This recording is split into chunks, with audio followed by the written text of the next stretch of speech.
According to the Nigerian Financial Intelligence Unit, statistics show that within the period 2015 to 2022, the federal government withdrew 225.7 billion naira cash, state governments withdrew 701.5 billion naira cash, and local governments 156.7 billion naira cash.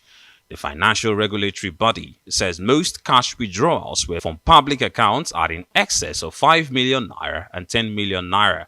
These directly contravene the provisions of the Money Laundering Prevention and Prohibition Act 2022 and the Proceeds of Crime Recovery and Management Act 2022, which provide the legal framework setting limitations on cash transactions and sanctions for infringement of the provisions.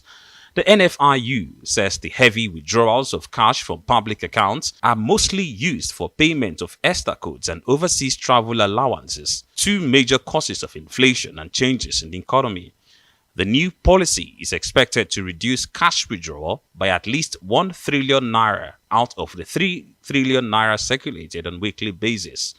This is for the protection of the system, for the protection of the public servants and the chief accounting officers of state, and for the protection of the elected public officials who are running the finances. There is no option to that. So what we advise in the guidelines is that they should make a recourse to technology, and then also as the law requested. And they should also make recourse to training. The NFIU also highlights the conditions under which a waiver can be given. The limitation is that, one, even if there are special needs to withdraw cash from any public account anywhere, that will have to get a presidential approval.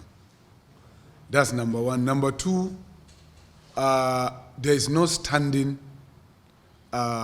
waiver to say that because I'm doing this particular work, I have a standing waiver that anytime, because of my work, I can go to a bank and withdraw cash from a government account. The waiver is going to be by the president himself. It is going to be on case-by-case basis.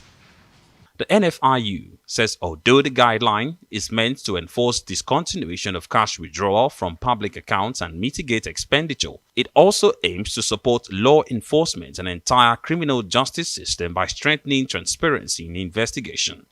However, there are those who fear that the new guidelines may run contrary to the spirit and the letter of the Constitution. They base their argument on the ground that the Nigerian Federal Constitution has imbued the federating states with a sought financial independence that once the federal government allocates money from the federation post to the state governments, the federal government lacks the constitutional powers to breathe down the orders on the states and the local governments on how such money should be spent, as if the state and local governments are appendages of the former.